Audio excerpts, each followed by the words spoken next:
I'm Sister Marie Rose Courtemanche, born in Southbridge, Massachusetts. I lived there most of my life. The time that I was in the 8th grade, our teacher had announced to us that she was going to Japan.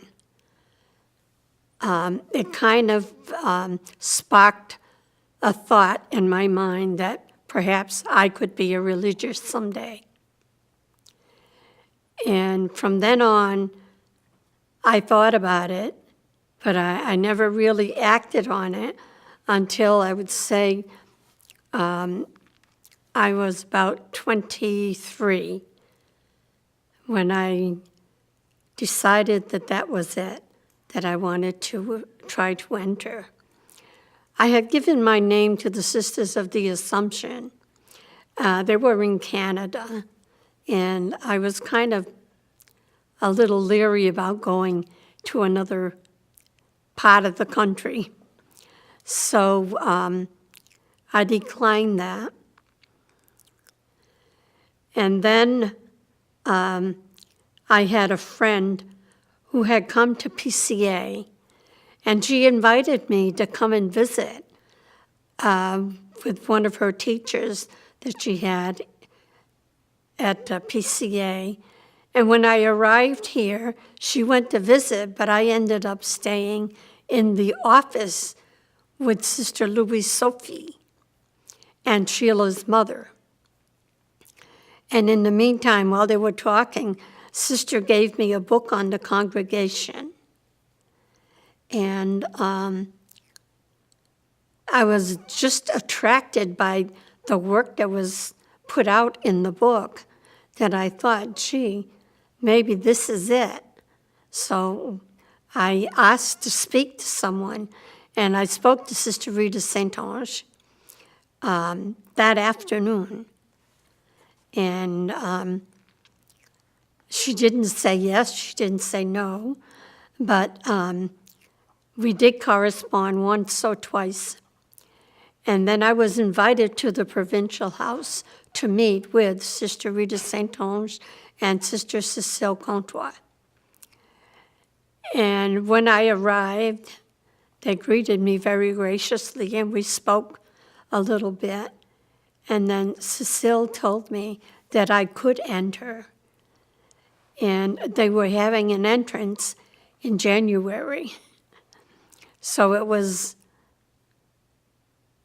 I would say, a little fast, but yet it was a joy to know that, gee, I'm finally going to go, you know.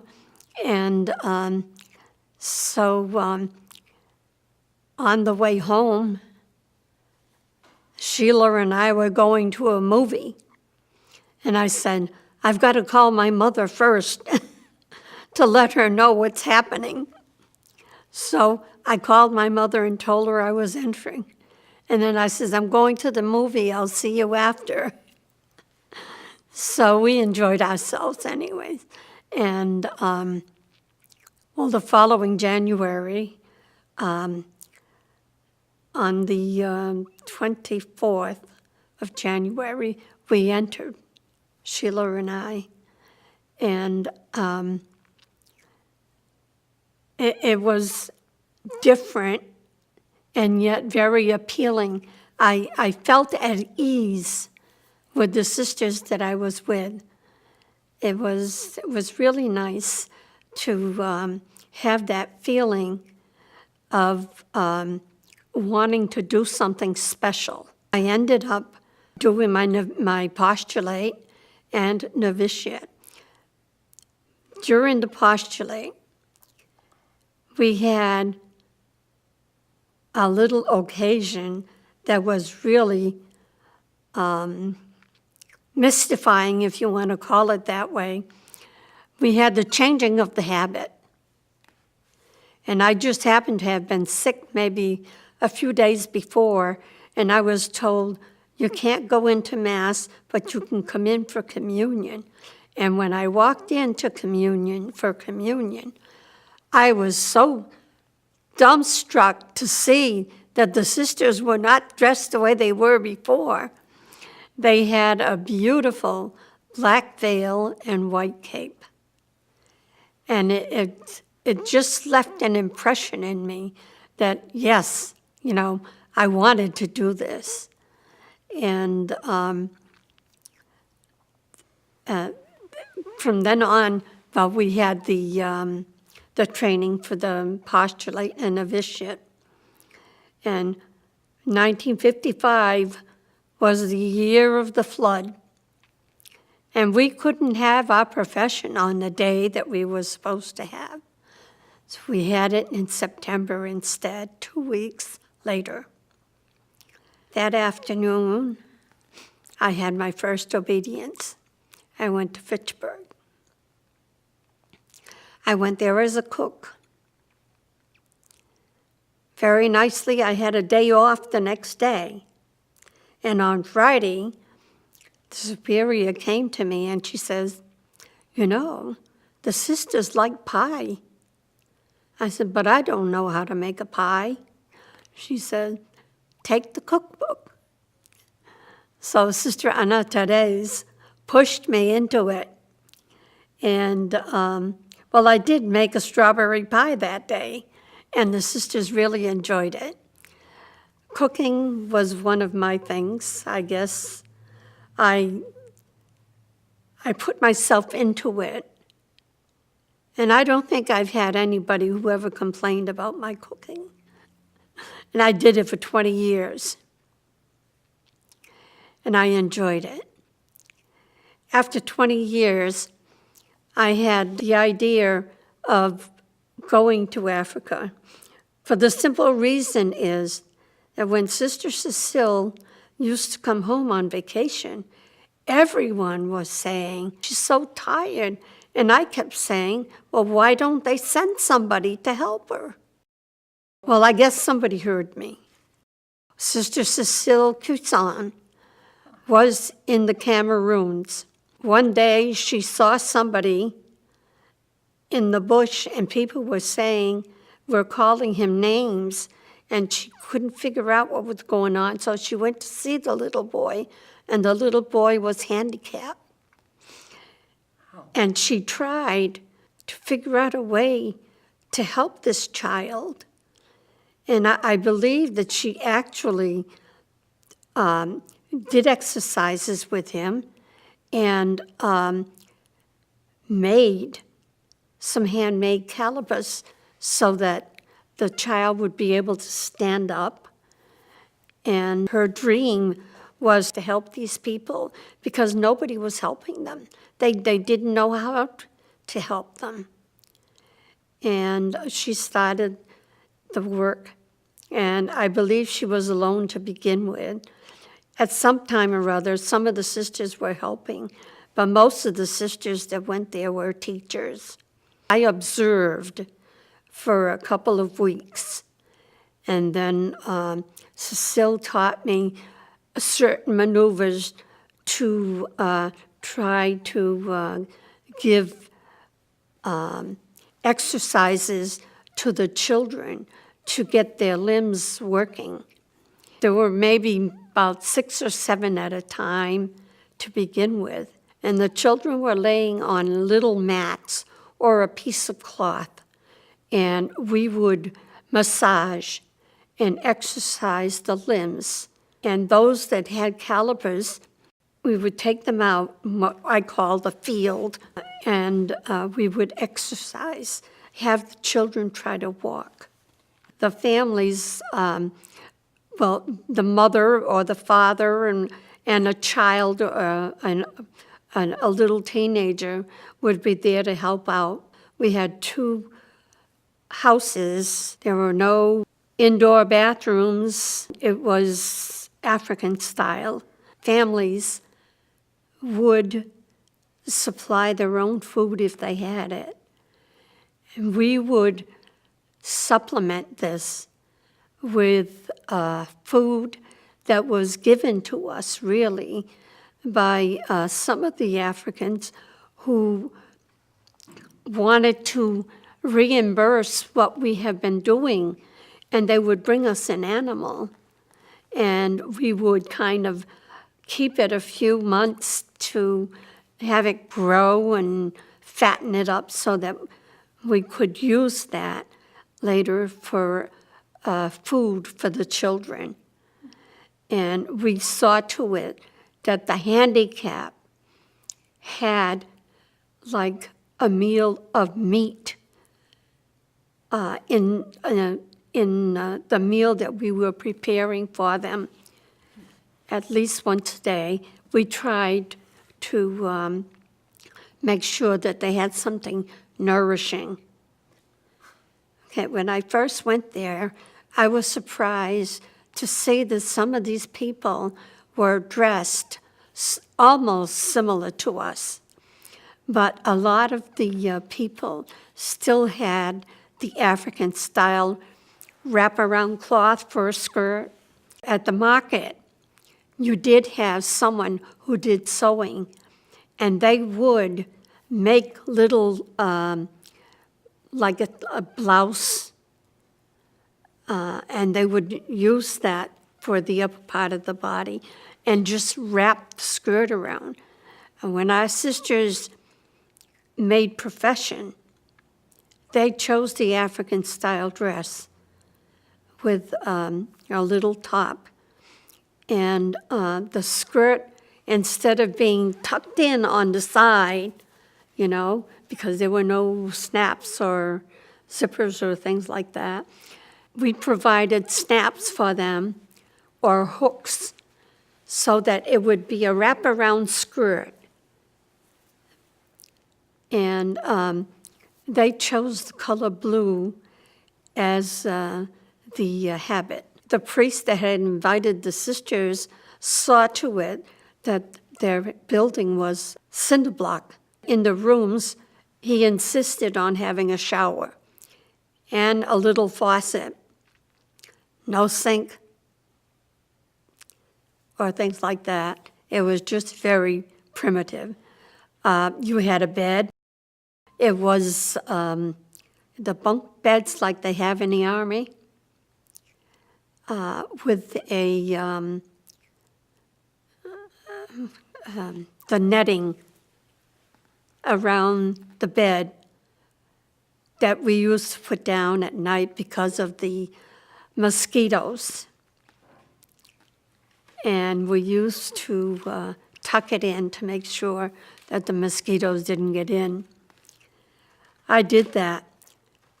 2 months later, I came down with a paratyphoid fever with malaria, both at the same time.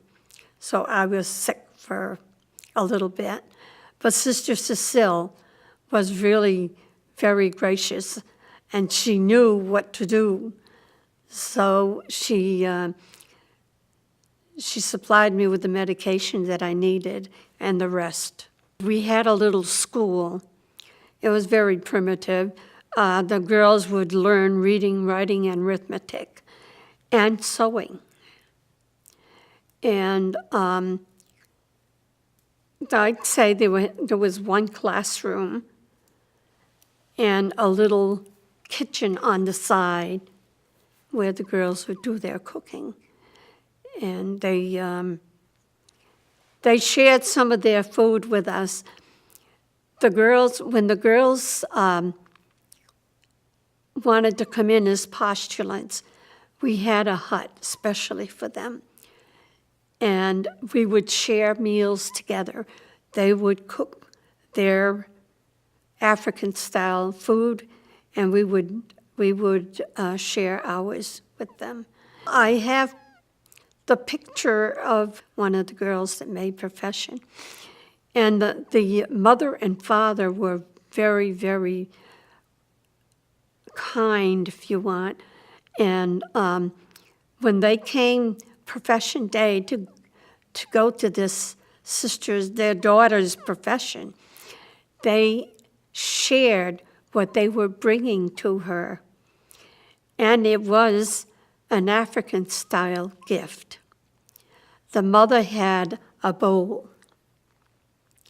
And in the bowl there was wheat, corn, and on her shoulder she had a little hoe because they used to grow their own food. The children would go as well as the parents, and they would scrape the soil to put in a seed. And that was one of the things that the mother gave. And the father, who was there, put up a cross, a handmade metal cross that he was giving his daughter as a profession gift.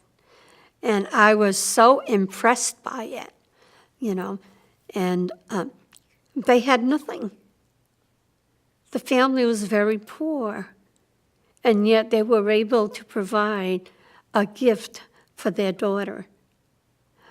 I imagine if the daughter had gotten married, there would have been a lot of dancing and crying and singing, and it would go on for days.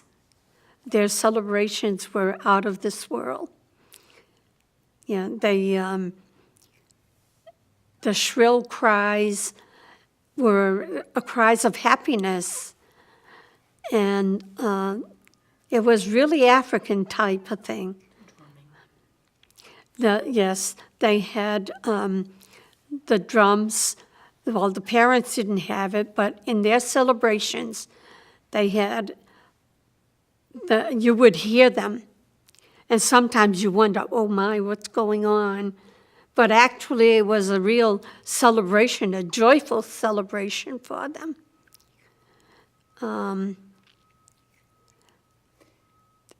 I can see where they had a